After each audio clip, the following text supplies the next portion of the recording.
We're here to solve this even on Sudoku by my frequent Sudoku co-author Wei-Hwa Huang.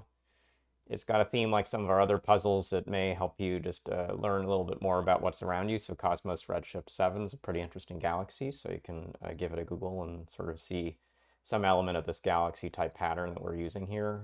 I'm going to focus a lot on the solve on these given circles, and what you'll see at the start is it actually gives, for instance, in this row, all 5 places where odd digits will go. There's an odd digit and 4 circles, which will have the other odd digits.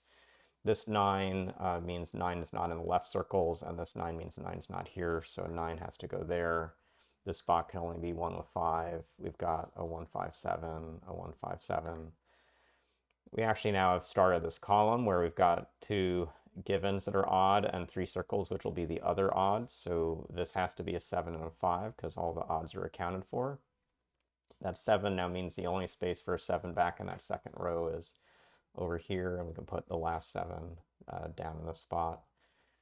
This column has a given odd as well as 4 given circles, so same constraint here in this column that all the odd digits are represented now in the circles, and so the last place for a 7 is here. This needs an odd digit, and it sees everything else but the digit 3, so this must be a 3. We've got 1 and 5 to place here. The 5's already in the row to the left, so 1 and 5 above. 1 comes here. This needs to be an odd digit, sees everything but the 3. This needs to be a set of odd digits in these 2 cells, 3 with 5, and the digits around eliminate that. This 8th row, this is the last odd digit. 7th row, this is the last odd digit. So we've got all these circles placed. Let's come back to some of the Sudoku steps. So I've got 2 3s in the top rows. This is the last 3. I'm going to get a 3 over here, and I'm going to get a 3 down here. I've got 2 5s. This will be the last 5. I'm going to get a 5 somewhere here.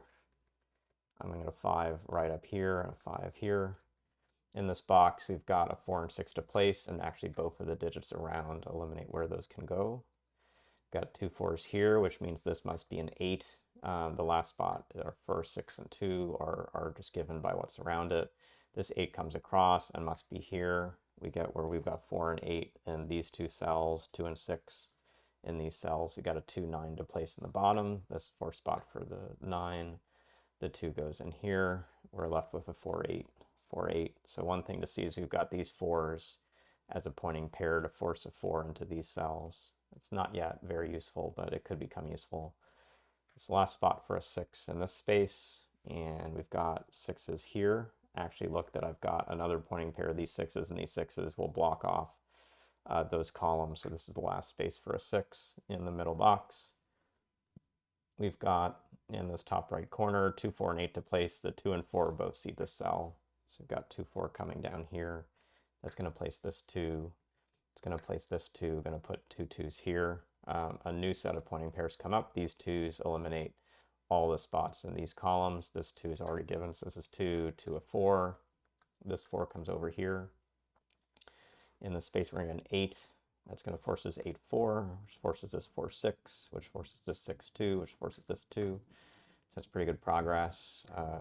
All the spots for the 4 eliminated but this one, and we've got an 8 in one of these cells.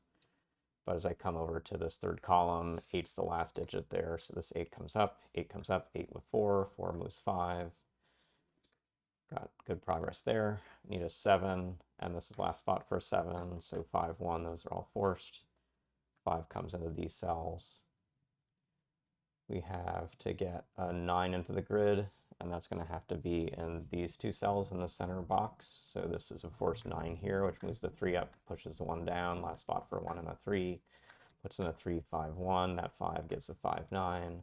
Those 9s give this 9, give this 7, this 1, and we finish the grid. So a really nice pattern that particularly included these odd shapes to force the rows early, and then a whole set of even pointing pairs through these center columns. I think we saw the 6 first, and then the 2, and then eventually the flow back through the 8s to get the rest of those going. So some good Sudoku logic at the end, but a lot of good use of the shape patterns for even odd throughout. So great puzzle from Wei-Hwa. Hope you enjoyed the solve, and we'll see you again soon.